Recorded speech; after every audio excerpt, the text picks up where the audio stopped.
कहानी ये है कि बहुत साल पहले जब मैं गाँव में था, तो वहाँ पे जब हम लोग बकरी वकरी चराया करते थे, तो उसमें लोग जो मिलते थे थोड़े बहुत पढ़े लिखे लोग कहते थे कि अरे कब तक बकरी ही चराएगा क्या, थोड़ा पढ़ाई लिखाई कर ले, कम से कम चपरासी तो बन जाएगा, क्लर्क तो बन जाएगा।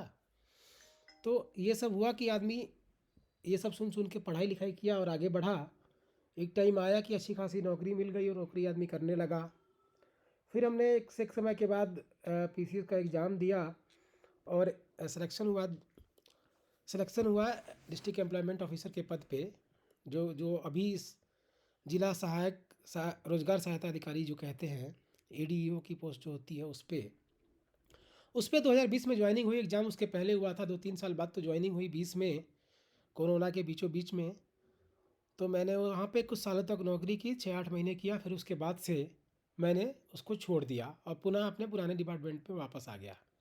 चूँकि मैं पहले सेंट्रल गवर्नमेंट था, तो वहाँ पे एक अलग कल्चर था, अलग कहानी थी उस टाइम से बहुत। और स्टेट में जब मैं गया था तो वहाँ पे बहुत ही अलग कल्चर था, वहाँ के लोगों का बिहेवियर, लोग में कौन से जो लोग आ रहे हैं, जनता आ रही है, उसका बिहेवियर वो कैसे आ रही है, वहाँ पे बाकी डिपार्टमेंट का क्या समायोजन है, क्या सहयोग है, वो कैसे काम कर रहे हैं।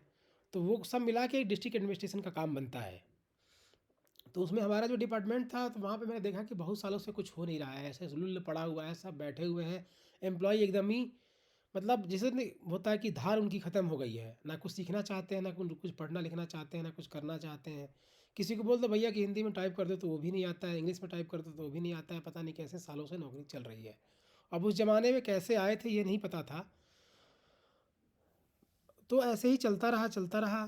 थोड़े दिन बाद ये हुआ कि लगा कि नहीं यार, ये तो मतलब बहुत ही ख़राब हालत है, यहाँ कोई आउटपुट नहीं दिया। सरकार का भी ये हालत था कि वहाँ पे बस ये था कि अखबार में दिखाना है कि हमने ये कर दिया वो कर दिया, इस टाइप का माहौल था। डेटा फजिंग का काम, मतलब झूठ बोलो कि मैंने ये कर दिया, इतने लोगों को जॉब दिलवा दिया, ये कर दिया, ऐसा ही कुछ काम रहा वहाँ पे।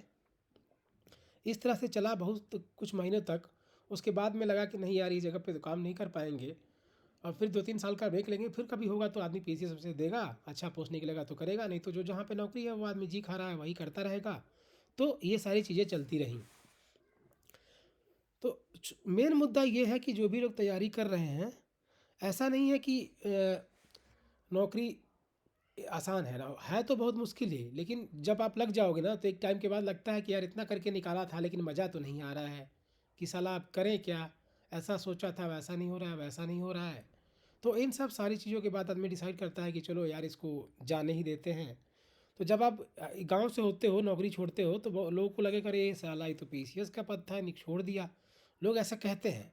लेकिन हमें अपना सोचना होता है कि हमें सोचना होता है कि हम कहाँ रह पाएंगे, हमारा मन कहाँ रह पाएगा, कैसा जीवन हम चाहते हैं, किन लोगों के बीच चाहते हैं।